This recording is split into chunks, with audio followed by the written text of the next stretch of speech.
everybody, and welcome back. So, I've got some updates on how things are going.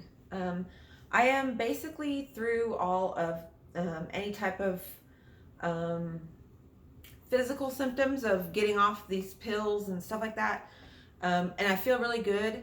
The other day, I hurt my back really bad, and I had to go to the hospital and get like a X-ray and everything. But other than that, anytime I go to the hospital for pain, I always make sure to tell them, like, I don't want any freaking narcotics. I don't want any type of shit like that. Because you have that right.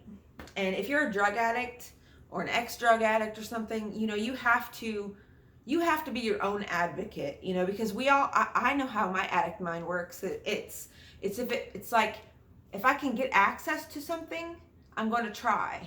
And if I can get it, I'm going to take it. So the first thing I do when I walk into the emergency room and talk to the freaking triage nurse, I'm like, no narcotics, no opiates, no nothing like that. Don't even try to give me that shit.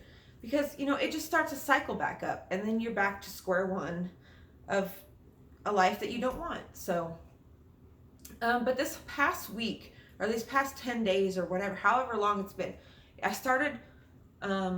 made the decision to stop, doing everything like that around the end of August. And it's been about a little under 2 weeks, and I feel great. I feel so much more alert. I feel so much more here in the present. A lot of things in my life are coming together that are okay. So let me tell you what I did. About a week ago, I went down to my local park, the place that I always go, like where I find the hagstones and like where I find bones and feathers and shit. Well, I go down there and I had this book with me right here. The Dark Goddess. It's like basically how to invoke the Morrigan. And she is she's a Celtic goddess. And she basically is like, she rules over like war and what was it, like war, and she can help you in battles with yourself, which is what I did. I took this book and I went down there and I invoked her to help me conquer the demons in my head, the attic voice, the need for any type of outside stimulus to make me feel better. So I called upon her and I sat there in the woods, and it was actually a very magical experience. And but doing that, after I did that, I sat in the woods and I said aloud, outside, I said out loud what I was doing wrong in every single situation.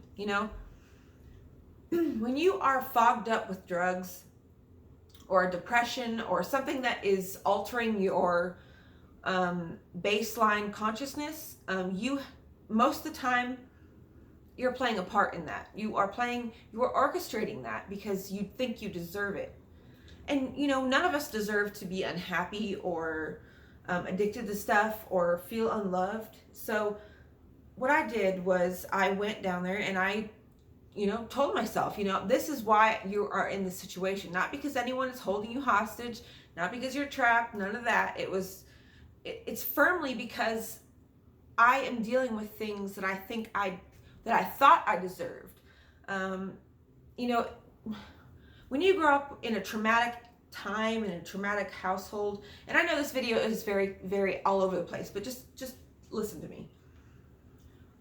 When you grow up in a household that's very traumatic and everything is just crazy, you learn to adapt to things very quickly because, you get put in situations that you don't really want to be in, but you have no choice because you're a child. Well, that adaptability has turned into somewhat of a monster inside of me because I will adapt to my surroundings and my situations even if they're bad. But see, this situation, this whole thing I've been in, this mental struggle and this depression and all that, I always told myself it's not that bad compared to what I've been through. Compared to all the shit I had to deal with and survive for the first 18 fucking years of my life, like, that's a long time to be on survival mode, you know, and that shit just does not shut off after things go away, you know. I have PTSD from all that shit.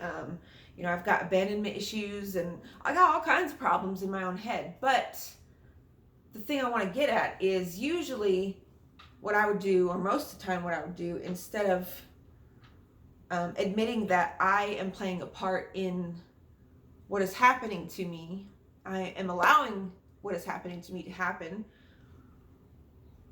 You know, instead of doing that, I was just blaming. I was just pointing fingers. I was like, why is this happening to me? Why?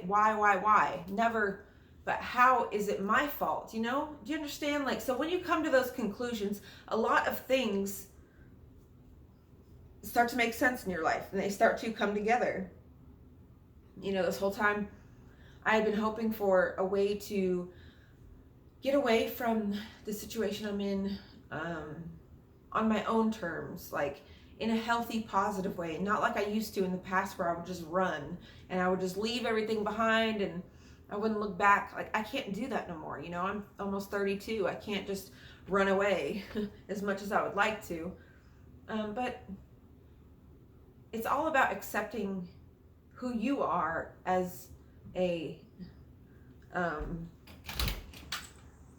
accepting who you are, even if you have dark parts, because we all have darkness within us.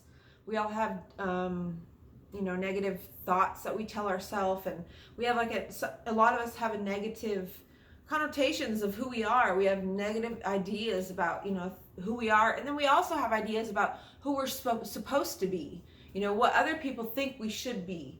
And that really bogs a lot of people down. Is, you know, quit trying to worry about what other people think and get down to the core of who you are and why you think the way you do and why you hold your beliefs. And you'll be able to find your true self, because under all those layers of beliefs and opinions and your name and your job and where you went to school and your family and what you believe in as a faith or whatever, all of those things are basically social constructs of what we should be, right? Because when you meet a new person, the first thing they ask you is, what do you do for a living? Where do you go to school? But it's like, that's not who I am. Those things are not who we are. That's what we do with our time because we're told we have to, which is why a lot of people are unhappy. And it frustrates me to no end, because yes, a lot of people are waking up to these, you know, these obvious truths, but a lot of people are continuing to just go about their day-to-day life. Yeah, you need money to survive, whatever. But you know what? Money at this point is just paper. There's nothing backing it. There used to be silver or gold or whatever. There's nothing anymore. You know, people are confusing wealth with money, which is, it's a frustrating thing to watch happen. You know, I've always been the type of person to trust my intuition. I trust it. I trust that I'm going to be okay in any situation, no matter what, because I'm adaptable. I go to jail. If I go to jail, you know, I'm in there trying to change the people in jail. I'm saying the same shit to them that I spew on here, you know, and it might sound all crazy and stuff, but usually the one that sounds the craziest is the one who's closest to the truth, I believe. There's been a lot of crazy people in history who turned out to be right. So maybe I'm not the crazy one.